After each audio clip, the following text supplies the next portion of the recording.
మరేం లేదయ్యా, రేపు పెద్ద పార్టీ ఉంది, దానికి ఆర్డర్ ఇద్దామని ఏ షాప్ అయితే బెటర్ గా ఉంటుందా అని ఆలోచిస్తున్నాను. తినచూడండి సార్, మీకే తెలుస్తుంది. ఒరే ఒక స్వీట్, పెద్ద ఆర్డర్లకి కమిషన్ కూడా ఇస్తామండి.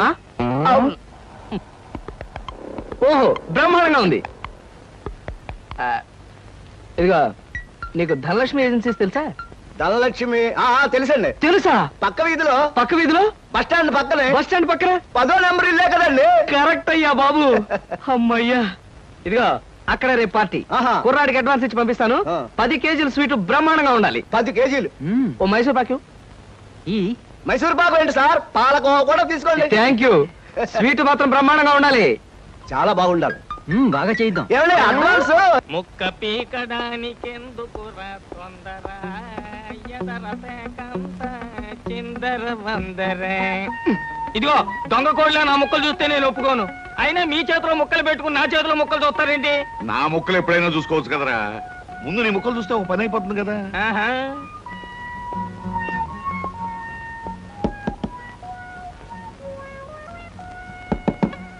జోకర్లు బెదురుతాయి. ఇదిగో బాబు, ధనలక్ష్మి ఏజెన్సీస్ ప్రొపరేటర్ గారు ఉండేది ఎక్కడ? వేసుకో ముక్క, చూపిస్తాను. షో తర్వాత చూపించవచ్చు కానీ ప్రొపరేటర్ గారు ఎక్కడున్నారు చెప్పవయ్యా. ఇదిగో ముక్క ఖర్చేయండి. ఏం ఖర్చు చేయడం ఏమిటో.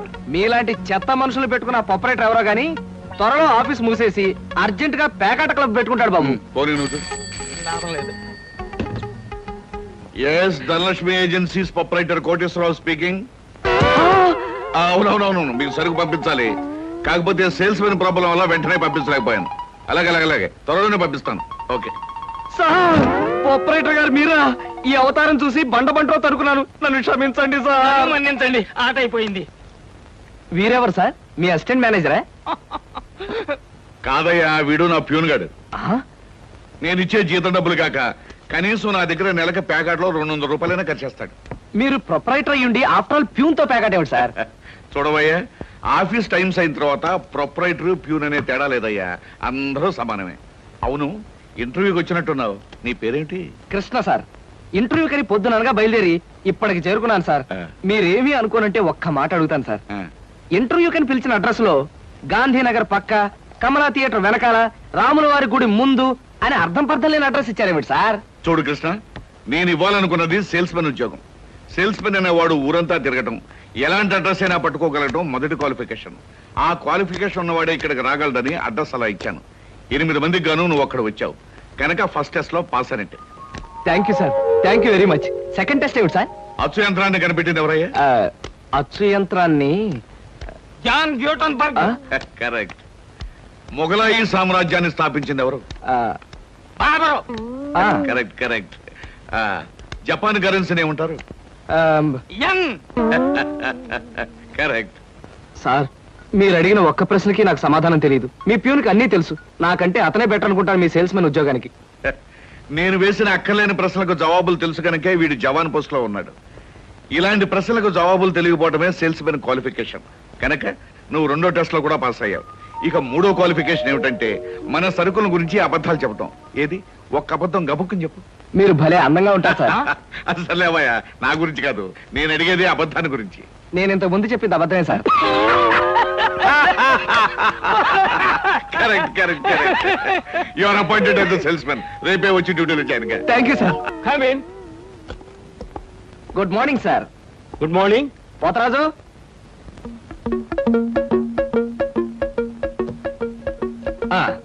మీరు కొత్తగా పెట్టిన ఈ సూపర్ మార్కెట్ చూస్తుంటే నా మతి పోతుంది సార్. అసలు మీ సూపర్ మార్కెట్ దెబ్బకి సిటీలో ఉన్న సూపర్ మార్కెట్లన్నీ ఫ్యాట్. Thank you. By the way, నా పేరు Krishna, Dhanalakshmi agencies sales representative ని. Glad to meet you. Very nice to meet you sir. వీడు మా బాయ్. అదే పోతరాజు, నా పర్సనల్ అసిస్టెంట్. మీరు వచ్చినందుకు నాకు చాలా సంతోషం. రండి కూర్చోండి. Thank you.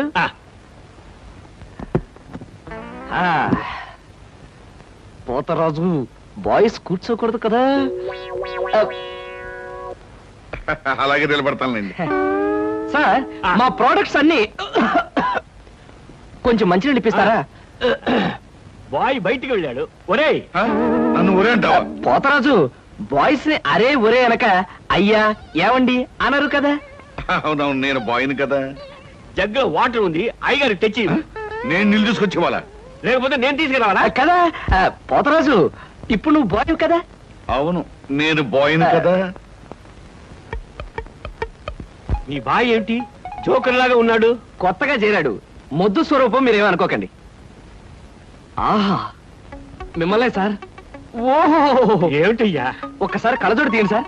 ఆ, అరే ఏమిటయ్యా? Face reading sir. ఫేస్ రీడిగా? ఆ మొహాన్ని పట్టి ఆ. అవతల మనిషి యొక్క మంచి చెడు చెప్పడం.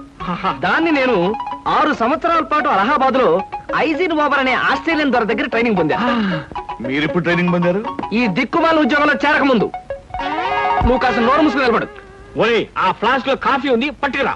నేను కాఫీ తీసుకురావా? ఆ. ఏంటి దొరలాగా మాట్లాడతాడు? ఒకప్పుడు బాగా బతికిన వెదవాలండి. ఆ? నేను వెతవనా? నువ్వు బాయ్ కదా, వెళ్ళి కాఫీ పట్టరా. సార్, ఆ, మీ ఫేస్ చూస్తుంటే ఆ. చక్కటి భార్య, చుక్కల్లాంటి పిల్లలు, లక్షల ఆస్తి ఉన్నట్టు కొట్టొచ్చినట్టుగా కనిపిస్తోందండి. ఇక ఫ్యూచర్ లో మీకు గొప్ప చేంజ్ రాబోతుంది. గొప్ప చేంజ్. ఆ. అది ఏంటయ్యా? ఆడరేఖ, ఆస్తి రేఖ వరుసగా మీ రేఖలు కలవబోతున్నాయి. నిజంగా? అందులో ఆశ్చర్యపోవాల్సిందే ఉందండి. ఆ. మీ అందం, మీ పర్సనాలిటీకి ఏ ఆడదైనా ఇట్టే పడిపోతుంది. సిగ్గుపడకండి. కాకపోతే ఎంత తొందరలో పడబోతుందనే విషయం చెప్పాలంటే కొంచెం స్టడీ చేయాలి. ప్రస్తుతం నాకు టైం లేదు. మా సరుకు ఆర్డర్ తీసుకోవాలి కదండి, ఏదో పొట్టకుట్టు కోసం. పద పోతరాజు. మీ సరికి నేను ఆర్డర్ ఇస్తాను. ఏదో డీప్ గా స్టడీ చేయాలని చెప్పారే, చేయండి. కూర్చుని కూర్చుని. ముందా ఆర్డర్ సంగతి ఏదో మనం తేల్చేస్తే ఆ తర్వాత మీ ఫేస్ రీడింగ్ గురించి నేను తేల్చేస్తాను. ఆర్డర్ తీసుకోండి. ఇంకా ఏం కావాలి? ఓ ఫ్రూట్ సాలెడ్. Fruits order. వద్దులే, నేనే వెళ్ళి తీసుకొస్తాను. థ్యాంక్స్ రా. బియ్యానికి 300. అమ్మా, నీకు విషయం చెప్పాలంటే ఏడుపు వస్తుందమ్మా. ఏడవలసిన అవసరమే వచ్చిందిరా బాబ్జీ. ఇంట్లో నాన్న సంగీతంతో హింసిస్తున్నాడని చదువుకోవడానికి బీచ్కి వెళ్ళాను. అక్కడ వాచ్ పోయిందమ్మా. ఎల్లుండి నుంచి పరీక్షలు, కనీసం చేతికి సెకండ్ హ్యాండ్ వాచ్ అయినా ఉండాలిగా. ఓ 100 రూపాయలు బొమ్మా. ఈసారైనా తగలేసుకోకుండా వాచి కొనుక్కో. అలాగే. ఇదిగో 100. అయినా వాచి బారేసుకోవడం ఏమిట్రా పిచ్చి వెధవ. ఇదిగో పార్వతి, ఇందాక వీధిలోంచి వస్తుంటేను కొందరు పెద్ద మనుషులు కనిపించి త్యాగరాజోత్సవాల దగ్గరికి వస్తున్నాయి కదా, నా వంతు ఓ 500 రూపాయలు విరాళంగా ఏమని భైరవ రాగంలో బావురమన్నారే. 500? నేను ఇలాగే అన్నాను. మీరిస్తాను ఒప్పుకున్నారా? కుటుంబం బరువు బాధ్యతలు తెలిసిన వాడిని నేను ఎందుకు మాటిస్తానే. కావాలంటే 2 లేక 300 విరాళంగా ఇస్తాను. ఆ రోజు ఉచితంగా కచేరీ చేస్తానని మాటిచ్చాను. పైసా కూడా అడగం. మీ కచేరీ మాత్రం వద్దు బాబు అని దండం పెట్టుంటారు, అంతేనా?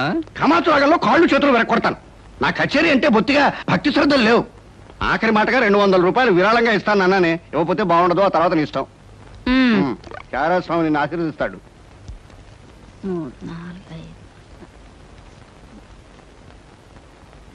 అమ్మగారు పాలకు డబ్బులండి. అమ్మగారు పచారీ సామాన్ డబ్బులండి. అమ్మగారు నా జీతం అండి. అమ్మగారు పాలకు డబ్బులండి. అమ్మగారు పచారీ సామాన్ డబ్బులండి.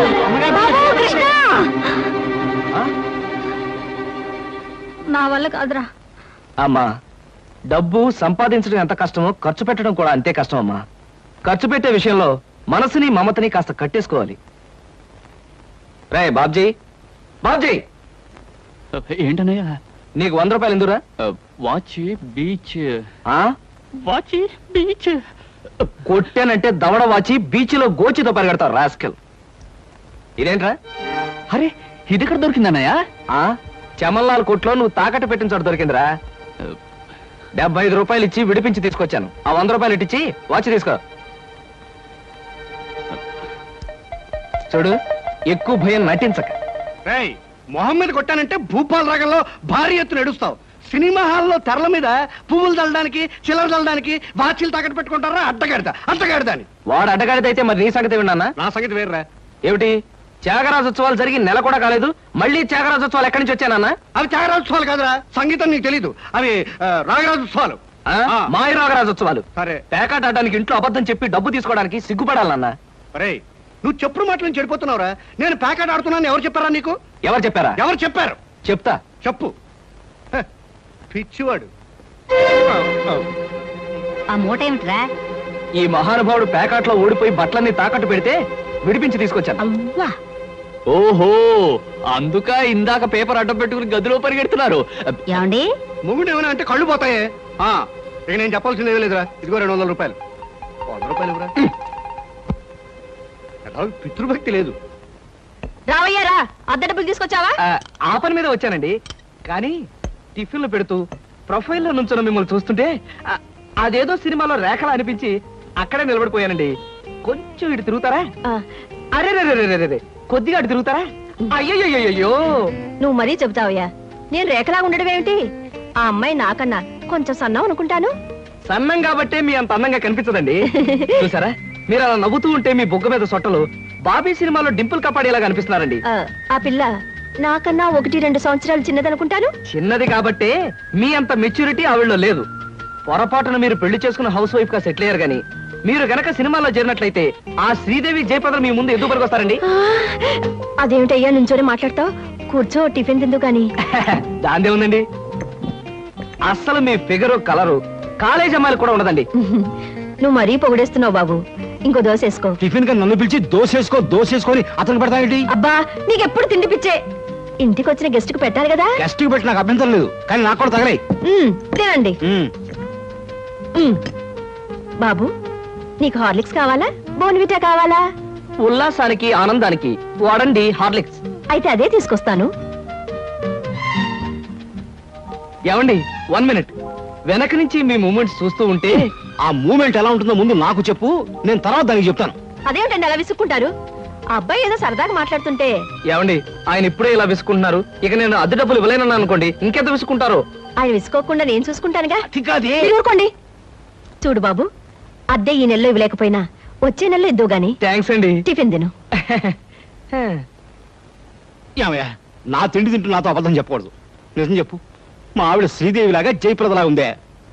మీరు అడిగారు కాబట్టి నిజం చెప్తున్నానండి. మీరు మాత్రం ఈ పక్క నుంచి చూస్తే శత్రుఘ్న సిన్హా ఉన్నారు. హైట్ విషయంలో కొంచెం తగ్గారు కాబట్టి రిషి కపూర్ గారి, పెరుగున్నట్టయితే అమితాబ్ బచ్చనే. అసలు మీ పర్సనాలిటీకి ఈవిడ్ని ఎలా పెళ్లి చేసుకున్నారండి? ఏమిటోనయ్యా, నా తలరాత నా కర్మ. నిజానికి అదృష్టం బాగుంటే ఈ రేఖలో శ్రీదేవిలో చేసుకోవాల్సిన వాడే కదా. ఫ్యూచర్ లో చేసుకోవచ్చేమో. Anyway, best of luck. ఈ దశ కూడా వేసుకో. ఏం మొహమాట పళ్ళు కూడా ఉన్నాయి. అలాగే. రేఖలు మృదువుగా మెత్తగా మలయమారుతరాగల్లా ఉన్నాయమ్మా. మీలాంటి సంగీత సాముద్రిక నిపుణులు నా చేతిని పొగిడారంటే అది నాకు గర్వకారణమే. నాకు ఒళ్ళు మంటే కారణం. ఏమయ్యా శంకరయ్య, జాతకం చూస్తానని చెప్పి దాన్ని చెయ్యాలా పిసికేస్తావేంటి? రేఖలు కొట్టొచ్చినట్టు కనిపించాలంటే ముందులా పిసకాలయ్యా. సరే చూడు. ఆహా, నీ శృంగార రేఖ బంగారంలా మెరిసిపోతుందమ్మా. శృంగార రేఖ అలాంటి రేఖ చేతుల్లో ఉంటుందని నేను ఎక్కడ వినలేదే. అది నీ అజ్ఞానం. జ్యోత్సుల జోగేశ్వరరావు జాతక పుస్తకంలో దాని గురించి విపులంగా రాశారు. ఆయన ఎవరు? మా బాబాయ్. చూడండి, చూస్తాను. నీకు ధనరేఖ దివ్యంగా ఉందమ్మా. ఆయుష్య రేఖ అద్భుతం. సంతానం ఎంత ఉందండి? 2 వేసుకో. వాళ్ళు కూడా కవల్. జై విజయాన్ని నామకరణం అడ్వాన్స్ గా ఫిక్స్ చేసేసుకో. లేదా కాఫీ కాంబోజలాగా అన్నా కూడా బాగానే ఉంటుంది. చాలా సంతోషం అండి. సంతానం గురించి చెప్పిన మీకు నేనేమి ఇచ్చుకోగలను? నువ్వేమి ఇచ్చుకోనక్కర్లేదు. నా చెయ్యి కూడా చూశాక నేను ఇచ్చుకుని 2 రోజులను తీర్చుకుంటాను. నా చెయ్యి కూడా చూడవా. పుట్టుకుంటేనే తెలుస్తుంది ఇది నష్టజాతకం అని. రేఖలు చూసి చెప్పు. తన రేఖ దరిద్రంగా ఉంది, ఆయుష్ రేఖ అధ్వానంగా ఉంది, సంతాన రేఖ శూన్యం. దానికేమో 2 సంతానం అన్నావు, నాకు సంతాన రేఖ లేదంటున్నావు. ఏంటిది? ఏం లేదని చెప్పడం నా సరదా అనుకున్నావు ఏంటయ్యా? ఇక్కడ లేదు లేదని చెప్పాను, అక్కడ ఉంది ఉందని చెప్పాను. అది కదయ్యా, మేము 2 మొగుడు పెళ్ళాం. నాకు సంతాన రేఖ లేకుండా దానికి సంతానం ఎక్కడి నుంచి వస్తుంది? ఎక్కడి నుంచి వస్తుందో ఆవిడ చూసుకుంటుందయ్యా. అమ్మా సుందరమ్మ, నీవు జాతకం చెప్పినందుకు నాకు ఏదైనా ఇప్పించావంటే మరి నేను సెలవు తీసుకుంటానమ్మా. ఏమిటి ఇప్పించేది కాదు గుడ్డు, తిక్కుమాలి జాతకం చెప్పడం నువ్వు. ఏమండి, ఎందుకు అరుస్తారు? పాపం ఆయన తప్పే ఉంది, ఉన్నట్టు చెప్పారు. శంకరం గారు, ఇవంతా ఉంచండి. సుపుత్ర ప్రాప్తిరస్తమ్మా, వెళ్ళొస్తాను. నమస్కారం అండి. వెళ్ళిరా.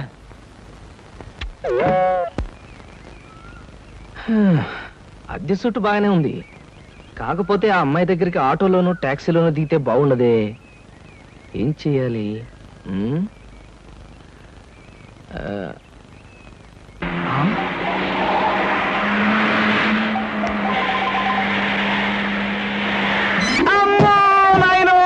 బాబోయ్, ఖరీదైన కారుతో చంపాను. మనుషులు కూడా పడేసావా నాయన? సారీ బాబు, గాయలు ఎవరైనా దెబ్బలు ఎవరైనా తగిలాయా? పక్కటెముకలు, పత్తెకి నెక్కిలు, వాటి పొజిషన్లు తప్ప ఎవరైనా అనుమానం ఉంది సార్. మీకేం అవునా లేనాయన? అమ్మో కాలేదు నాయన నా కాడే కుదుగా లేరు ఇప్పుడు బాగుంది. నా కాడే అమ్మా, అమ్మా, పట్టుకోండి. చేసుకోండి ఏం పర్వాలేదు అమ్మా. నెమ్మది నెమ్మది అమ్మా, ఇక్కడ కూర్చోండి నేను కూర్చుంటాను. అదే వాటర్ సీటు. అమ్మా, అమ్మా, అలాగే అయ్యో, అక్కడే కూర్చోండి. అయ్యో, అమ్మా. సార్ ఈ మంచులు తాగండి సార్ ముందు. అబ్బో ఏమొద్దు సార్.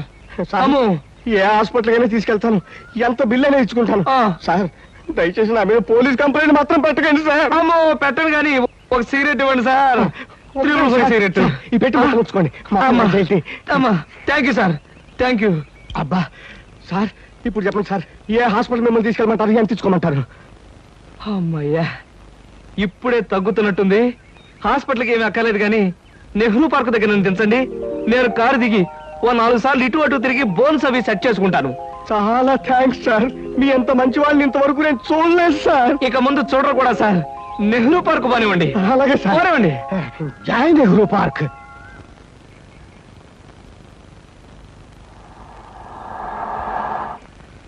ఇదే సార్ నెహ్రూ పార్క్. సార్ ఇదిగా సార్. నెమ్మది, నెమ్మది. సార్ అబ్బేం తేలేదు, చెక్ ఏమైనా? ఏం అక్కర్లేదు, నువ్వు వెళ్ళిపో. అబ్బా మీరు నిజంగా మంచివాళ్ళు సార్. సార్ మీరు వచ్చేంత వరకు ఉండమంటారా? వచ్చిన దారిలో వెళ్ళిపో అంతే. Okay okay. సాధారణంగా ఇలాంటి చిన్న చిన్న రెస్టారెంట్స్ రాను నేను. కాకపోతే ఇది మా చిన్ననాటి స్నేహితుడిది. వాడు ఫీల్ అవుతారు రాకపోతే. Excuse me sir. Hello mister James. Sorry sir, నా పేరు జేమ్స్ కాదు. ఫేస్ చూస్తే అలా అనిపించింది. మీ పర్ఫెక్ట్ రాలేదా? ఈ పూట రాలేదు సార్. రాస్కెల్, వాడికి బద్ధకం మరీ ఎక్కువ. చిన్నప్పుడు ఇలాగే స్కూల్ కూడా వచ్చాడు కాదు. ఇప్పుడు బిజినెస్ కూడా సరిగ్గా చూసుకోవట్లేదు అనమాట. It's all right. Me order ఏమిటి సార్? ఇలాంటి సాధారణమైన ఇండియన్ స్టఫ్ అంటే నాకు ఇష్టం ఉండదు. ఓ స్పెషల్ టీ తెచ్చి Okay, పెట్టాలి. sir. What about you? You order something? మీరు టీ తీసుకునేవాళ్ళు, నేను మాత్రం తిండిపోతాను అనుకుంటున్నారా? నాకేం అక్కర్లేదు, టీ ఆర్డర్ చేయండి. అమ్మయ్యా, బ్రతికానరా దేవుడా. అసలే డబ్బులు తక్కువగా ఉన్నాయనుకుంటున్నాను. నీకేం కావాలి బుజ్జి? చిన్నపిల్లలు ఏం తింటారు? అతను కూడా టీ చేద్దాం. 3 టీ. నో అంకుల్, నేను బాగా తింటాను. హోటల్లో కనపడిందల్లా తింటే ఆరోగ్యం పాడైపోతుంది. పాడైతే డాక్టర్లు ఉన్నారుగా, నేను తినడం తింటాను. ఫోన్లేండి, తనకేం కావాలో ఆర్డర్ చేయండి. ఓకే. ఆర్డర్ చేయ బుజ్జి. చికెన్ ఫ్రై, ఆ. మటన్ ఫ్రై, ఆ. తండూరి చికెన్, సరే. చైనీస్ నూడిల్స్, ఇంకా? జింజర్ ప్రాన్స్, ఇంకా? చికెన్ రోస్, ఇంకా? అన్ని తింటా. ఊరికే తమాషా కట్టున్నాడు. తమాషా. కాదండి, వీళ్ళింట్లో ఇతనే కొద్దిగా heavy weight. What man sir అవన్నీ మీ హోటల్లో లేవనుకుంటాను. ఉన్నాయి సార్, అన్నీ ఉన్నాయి సార్. ఇంకా ఏం కావాలి బాబు? మీ హోటల్లో ఉన్నవన్నీ వాడికే పెడితే మిగతా కస్టమర్స్ అందరికి ఏం చేస్తావు? చెప్పిన మట్టు పట్టరా వీళ్ళు. అంకుల్ అంకుల్, అన్ని తినేసి ఫుడ్డింగ్ తిని చివరిలో ఐస్ క్రీమ్ కూడా తింటా. స్పూన్లు, ప్లేట్లు, టేబుల్స్ తినవా? ఆరోగో, లేకపోతే అవి కూడా తింటా. కుర్రాడు భలే జోక్ చేస్తాడు. జోకులంటే గుర్తొచ్చింది, కేకులు కూడా తింటా. ఇంకేమన్నా అంటే ఇంకేం తింటానంటాడు. నువ్వు వెళ్ళవయ్యో. తెలివిగా టీతో మేనేజ్ చేద్దాం అనుకుంటే వీడొకడు నా ప్రాణానికి. వీడికే బిల్లు 200 అయ్యేటట్టుంది నా కర్మ. ఏమిటి కృష్ణ గారు ఆ? అలా ఆలోచిస్తున్నారు? అదే ఏం లేదు. ఒలింపిక్స్ లో తినడంలో పోటీ ఉంటే బెస్ట్ తిండిపోతే అవార్డు ఈ తిండిపోతేగా వస్తుంది. కమన్ బుజ్జి. అరే పడ్డావా? దెబ్బ తగిలిందా? అబ్బే, మనం బీచ్ కి వెళ్ళి మిరపకాయ బజ్జీలు, వేరుసరికాయలు తిందామా? వద్దమ్మా, అంకుల్ అర్జెంట్ పని ఉందట, వెళ్ళాలి. అంతేకాదు, ఇంకా నువ్వు పచ్చిమిరపకాయ బజ్జీలు అవి తిన్నావనుకో పొట్ట ఆటం బాంబులాగా డామ్ అని పేరుపోతుంది. అవును, మీ కార్ ఇది? అది చాలా పెద్ద కారు కదా, ఇక్కడ పెట్టడానికి ప్లేస్ చాలదని పక్కన షాపింగ్ సెంటర్ లో పెట్టొచ్చాను. ఇంతకీ మీ ఇద్దరు ఎలా వెళ్తారు? మా డాడీ వచ్చి మమ్మల్ని పికప్ చేసుకుంటాన్నారు, మీరు వెళ్ళండి. ఓకే. ఎందుకంటే మన అంకుల్ తో పెద్ద కారు వెళ్దాం. నిన్ను చంపినా పాపం లేదు, పుణ్యం తప్ప.